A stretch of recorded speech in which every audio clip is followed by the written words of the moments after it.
창세기 45장 구약성경 71페이지 찾아주시기 바랍니다.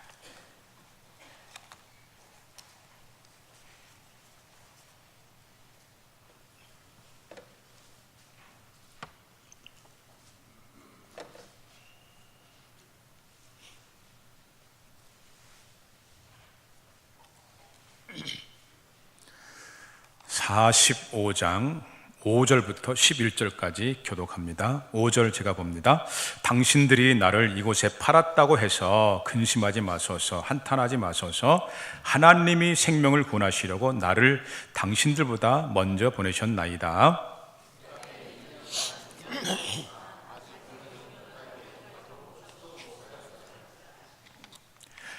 하나님이 큰 구원으로 당신들의 생명을 보존하고 당신들의 후손을 세상에 두시려고 나를 당신들보다 먼저 보내셨나니,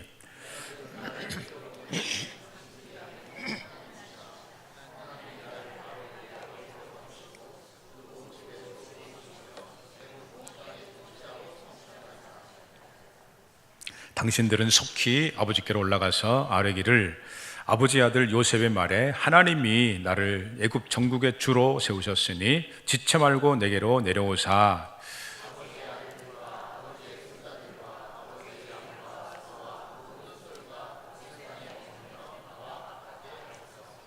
흉년이 아직 5해가 있으니 내가 거기서 아버지를 복량하리이다. 다 같이요. 아버지와 아버지의 가족과 아버지께 속한 모든 사람에게 부족함이 없도록 하겠나이다 하더라고 전하소서. 아멘. 오늘 본문을 가지고 최고의 가정은 어떤 가정인가, 최고의 어른을 인정하는 것이 최고의 가정이다 했을 때, 여러분 최고의 어른이 누굴까요? 일본에는 도자기가 발달되어 있는데요, 이 도자기 중에서도 킨스기라는 도자기가 있습니다. 킨스기. 한문으로 한다면 황금 금자에다가 이을 개자에다가 그 다음에 기술 기자가 써져 있어서요, 깨진 곳을 황금으로 이어가지고 복원시키는 기술을 말합니다. 차 문화가 발달했던 일본에서는 도자기를 많이 쓰다 보니까 도자기가 깨져서 파손되는 그릇들이 많았습니다. 그때 일본 사람들은 좀 검소하죠. 그래서 그 깨진 도자기를 그냥 버린 것이 아니고 파손되어 깨진 그릇을 최고의 금가루로 이제 붙이는 거죠. 금가루로 메워가지고 복원하는 기술이 일본에서 발달한 것입니다. 그래서 어떨 때는 일반 도자기보다도 깨진 도자기를 황금으로 복원한 이 킨스기 도자기가 더 값이 나가는 것입니다. 봐보세요, 여러분 어떠세요? 볼 때 깨지지 않은 일반 도자기보다도 깨진 그릇을 황금으로 다시 복원한 이 킨스기가 더 멋있지 않으십니까? 와장창 깨어져 버린 절망적 상황이었는데도 최고의 황금으로 복원해가지고 치유했더니 오히려 더 새로운 작품으로 다시 탄생하게 되었다는 것입니다. 그래서 최근 기독교 상담에서는요, 이것을 적용해서 다음과 같이 말합니다. 마음의 킨스기, 깨진 상처보다 상처가 더 아름답다.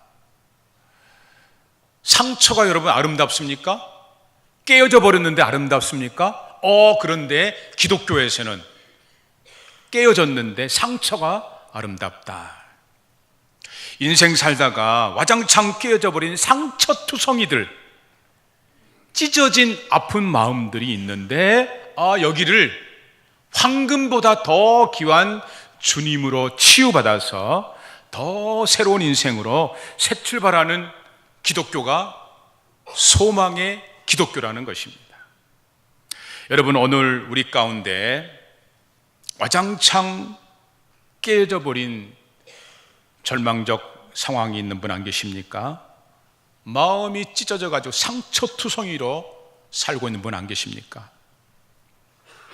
오늘 이 시간 금보다 더 귀한 주님으로 치유받아서 더 새로운 인생으로 새 출발하시기를 주님의 이름으로 간절히 기원합니다.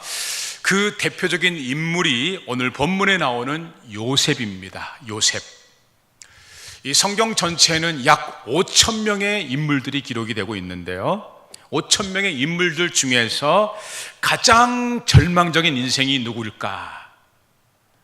성경에 기록된 인물 중에서 가장 절망적인 인생 중에 한 사람이 바로 요셉이다 할 수 있습니다.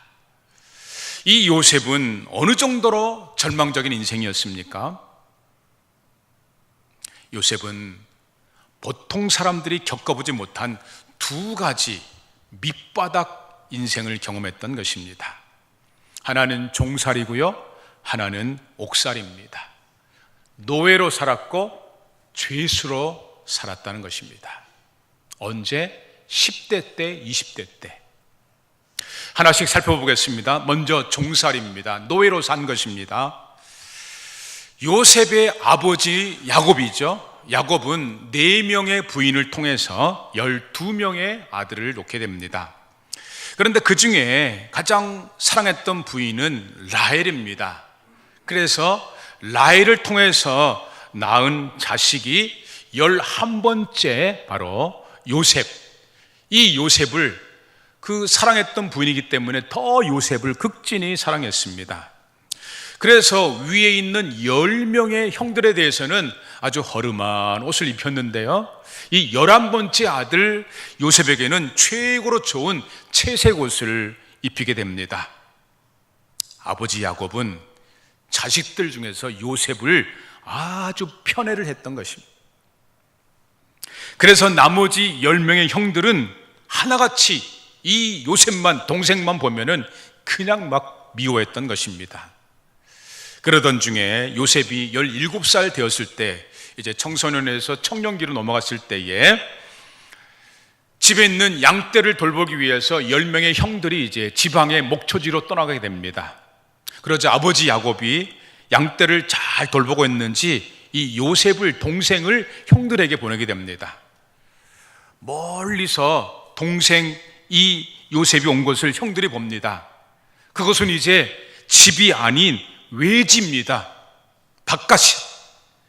바깥에서 요셉을 본 형들은 하나같이 요셉에 대해서 소리를 칩니다. 저놈, 저 미운 놈, 우리 요셉을 죽여버리자. 들짐승이 먹어버리게 구덩이에 쳐넣어버리자. 사고를 치게 되는 것입니다. 하지만 마지막 양심들이 있어서 그런지 죽이지는 않습니다. 대신에 먼 나라 애굽의 노예로, 종으로 팔아버립니다.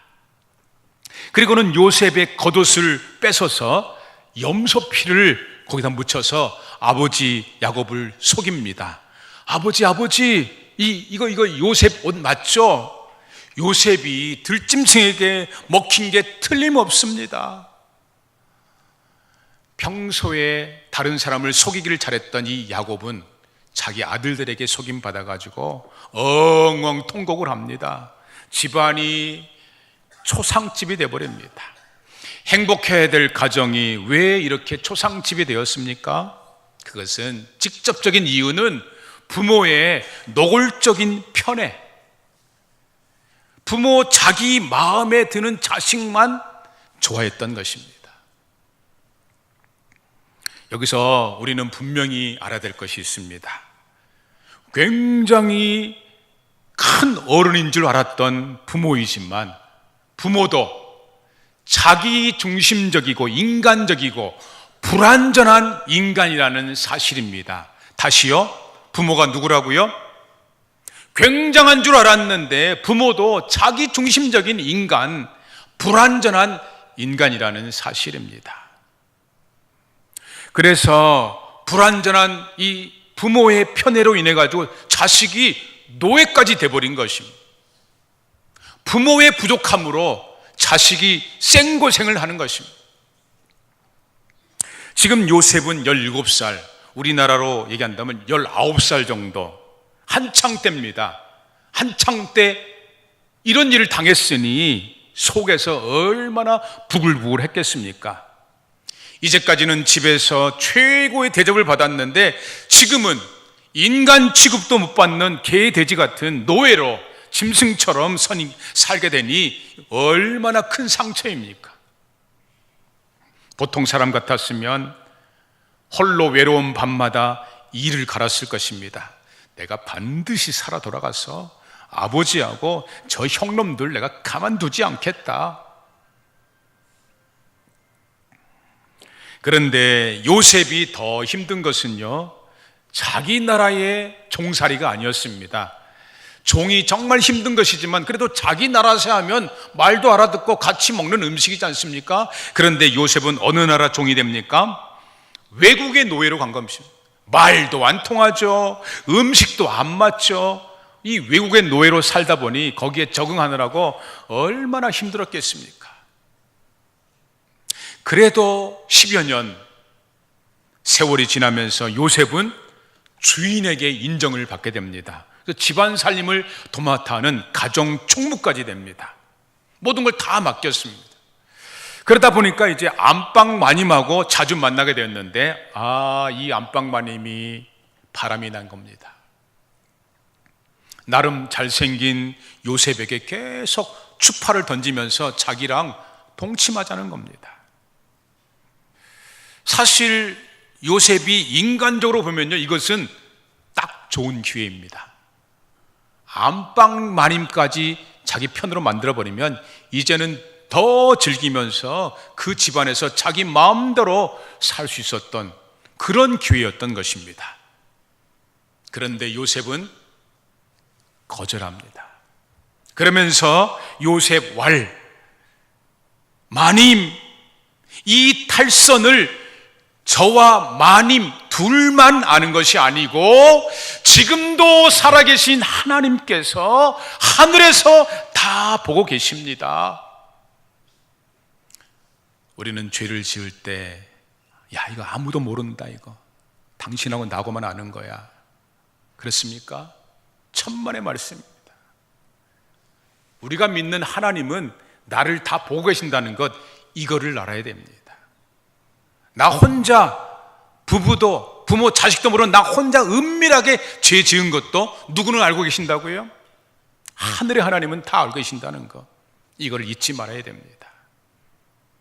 요셉은 분명히 알았기 때문에 당신과 나만이 아는 것이 아니고 하늘의 하나님이 보고 있습니다. 그러면서 그 자리를 피해서 아예 도망가 버립니다. 그랬더니 그 여주인이 남편에게 정반대로 고자질을 합니다. 남편이 돌아왔는데, 남편은 당시에 오늘날로 얘기하면 대통령 경호실장입니다.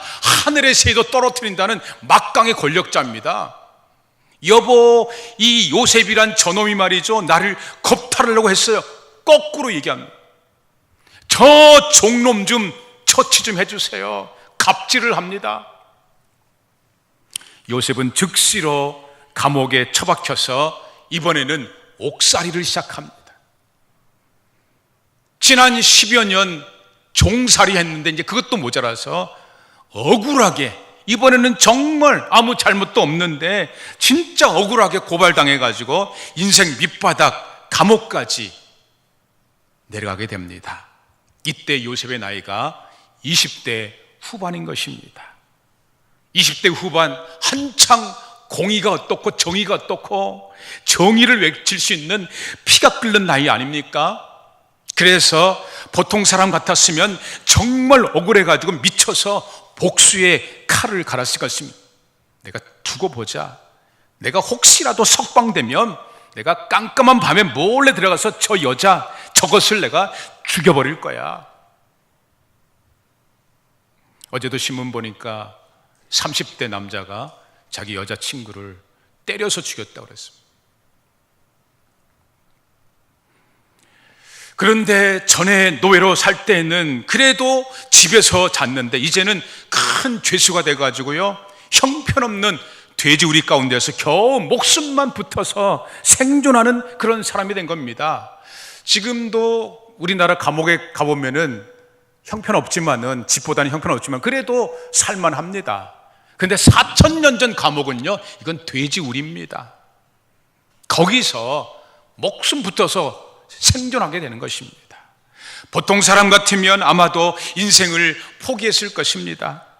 10대 후반에 노예로 팔린 것도 모자라가지고 이번에는 20대 후반에는 감옥의 인생의 맨 밑까지 내려갔으니 더 이상 소망이 어디 있겠습니까?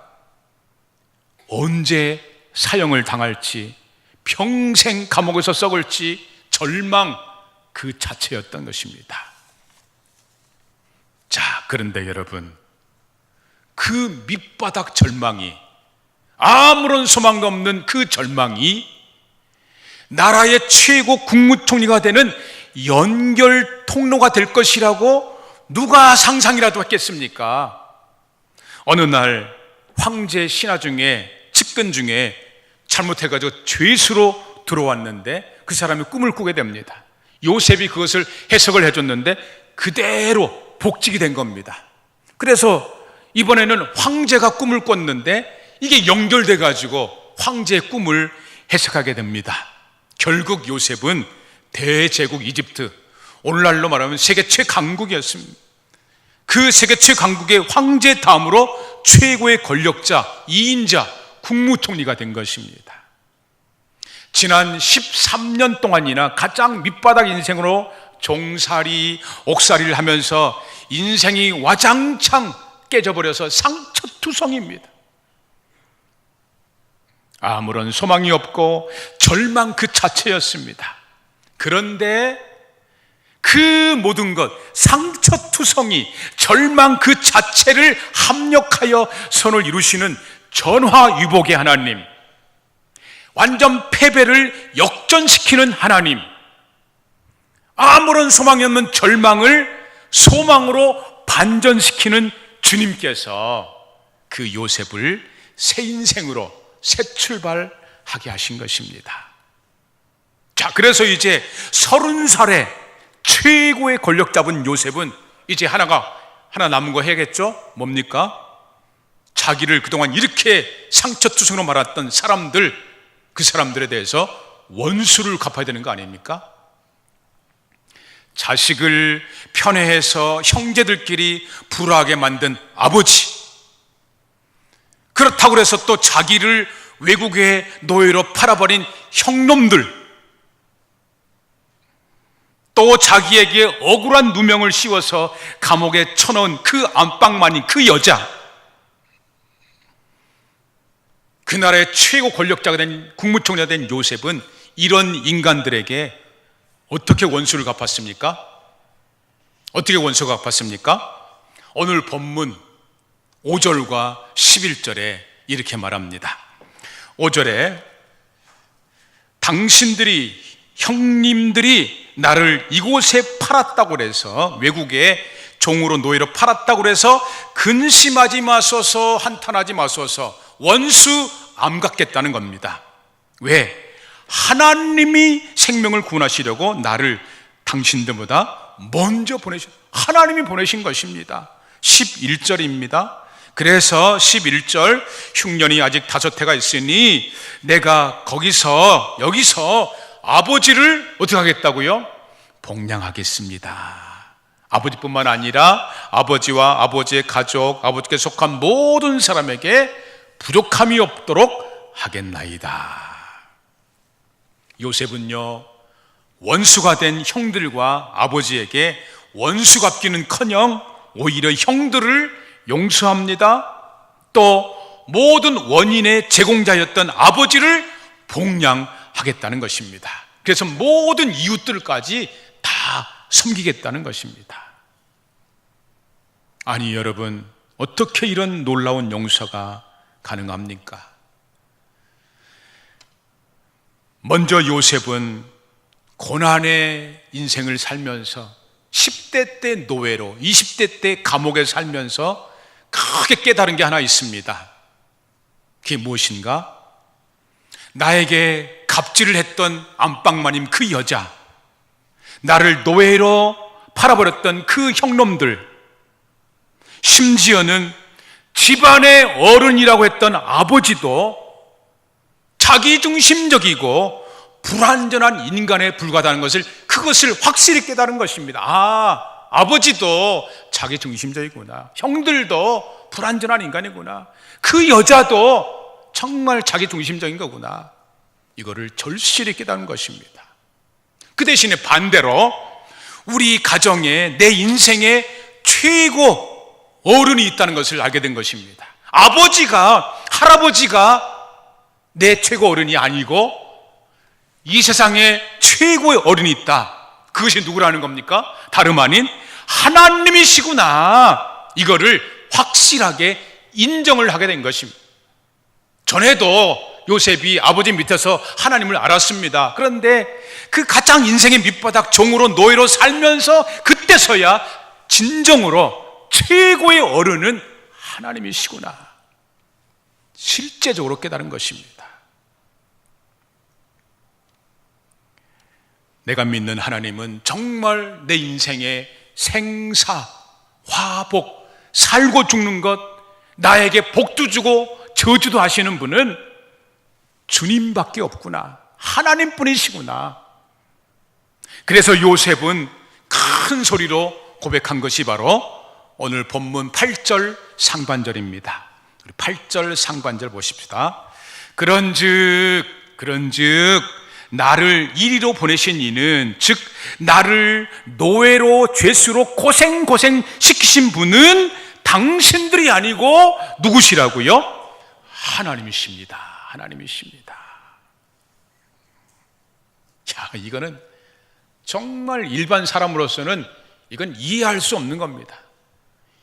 보통 사람 같으면 이제 30살에 국무총리 됐으니 아버지 오라고 그래가지고 형 오라고 그래서 그 여자 오라고 그래서 요조를 냈을 것입니다. 그런데 하나님을 진정으로 깨닫게 된 것입니다. 그 노예살이, 그 감옥살이 하면서 인간은 누구라도 불완전하구나. 자기중심적이구나. 대신에 하나님만이 우리 인생의 생사화복의 주권자, 최고의 어른이시구나. 여러분의 인생에서 최고의 어른은 누구십니까? 여러분의 가정에서 최고 어른이 누구예요? 가장 아버지입니까? 아버지는 가만히 앉아가지고 재떨이 가져와, 신문 가져와, 물 가져와, 그럽니까? 교회에서 가장 최고의 어른이 누굽니까? 이 질문에 대해서요, 재미있는 답이 있습니다. 그것은 성경의 족보를 통해서 말씀하고 있는 것입니다. 족보를 통해서 최고의 어른이 누군가? 누가복음 3장 38절에 이런 말씀이 있습니다. 그 위는 에노스요, 그 위는 셋이요, 그 위는 아담이요. 인간 중에서 가장 인류의 첫 아담. 그런데 여기서 끝난 게 아닙니다. 족보가 마지막에 뭐라고 있어요? 그 위는 하나님이시니라 말씀하고 있어요. 오늘 38절 이 앞에 보면요, 그 밑으로 계속 조상들과 후손들이 나오고 있습니다. 족보가, 인류 전체의 족보가 나오고 있습니다. 그런데 이 누가복음의 족보는 다른 여타의 족보와는 기록 방식이 정반대입니다. 여러분 성경 읽다가 족보 나오면 어떻게 합니까? 자면 되는 거죠. 자면, 수면제죠. 근데 족보가 꼭 필요하기 때문에 거기 들어간 거예요. 일반 족보는 어떻게 쓰여졌는가? 하향식 족보로 써 있습니다. 하향식 족보라는 것은 선조 어른부터 먼저, 아담은 그 다음에 그 밑에는 이렇게 하면서 후대 자손들이 나중으로 쭉 기록되고 있습니다. 대부분의 족보입니다. 그런데 오늘 누가복음의 족보는 정반대 기록을 하고 있습니다. 상향식 족보를 하고 있습니다. 후대 자손을 먼저 기록하고 그 위에는 누구, 그 위에는 누구, 그 위에는 누구 하면서 선조 계속 올라가서 누구까지 올라갔어요? 아담, 마지막 아담까지 올라갔는데 오늘 누가복음의 최종 결론은 무엇입니까? 그 위에는 아담이요, 끝. 마지막에 뭐가 있었어요? 그 위에는 또, 아담 위에는 또 하나님이시니라 하면서 인간의 족보에 맨 마지막에 하나님이 써 있습니다. 무슨 말입니까? 최종 결론은 최고의 어른은, 최고의 조상은 인간 아담이 아니고 누구라고요? 그 아담을 만드신 창조주 하나님이란 것을 말씀하고 있습니다. 여러분, 상처투성이의 요셉, 정말 그 마음이 갈기갈기 다 찢어지고 소망이 없는 요셉, 이 요셉이 왜 자기 인생을 송두리째 망가뜨려버린 이 부모, 형제, 그 여자를 용서하고 어떻게 복양을 했다고요? 왜 그랬다고요? 부모, 형제도 사랑하는 여인도 연약한 한 인간이구나, 이거를 절실하게 깨달은 것이죠.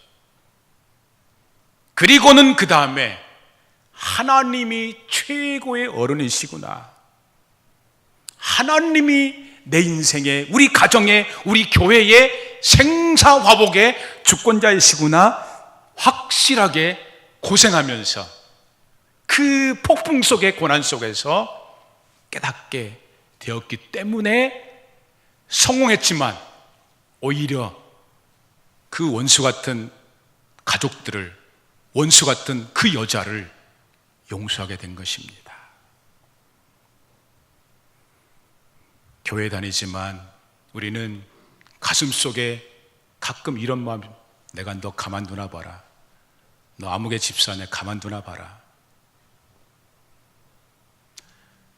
하나님이 나 같은 것을, 예수님을 죽여서라도 용서했는데 우리는 너무 순간순간 용서를 잊어버립니다. 자기를 섭섭하게 하고 나를 힘들게 하면 내 가만두나 봐라. 완전히 예수님과는 정반대 길을 가고 있습니다.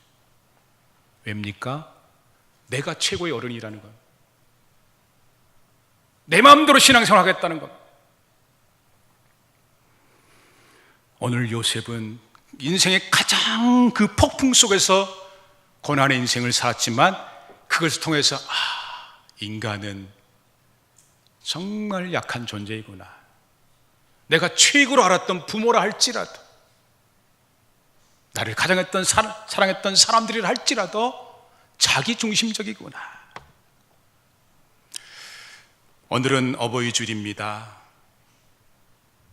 부모, 자식 간에, 형제 간에, 심지어는 몸을 같이 사는 부부 간에도 상처투성이 가정들이 적지 않습니다. 와장창 깨어져 버린, 정말 깨어진 가정들이 적지가 않습니다. 여러분의 가정은 어떻습니까? 오늘 이 시간 최고의 어른이신, 금보다도 귀한 주님의 이름으로 치유받으시기를 바랍니다. 가정 모두를 진심으로 용서하시고 교인들을 진심으로 용서하면서 새 출발하기를 원합니다. 그래서 이 시간 사람 품이 아닌, 우리는 가족의 품에서 평안을 얻으려고 합니다. 그러나 가족들도 사람입니다. 우리는 교회의 어른들 통해서 그 품에 거하려고 합니다. 그것도 역시 사람 품입니다. 다 불완전합니다. 우리는 이 시간 사람 품이 아닌 주님 품에서, 주님이 나를 품어달라고 이 시간 기도하면서 주님 안에서 치유받고 창공을 날아오를 수 있는 저와 여러분 되기를 간절히 소망합니다.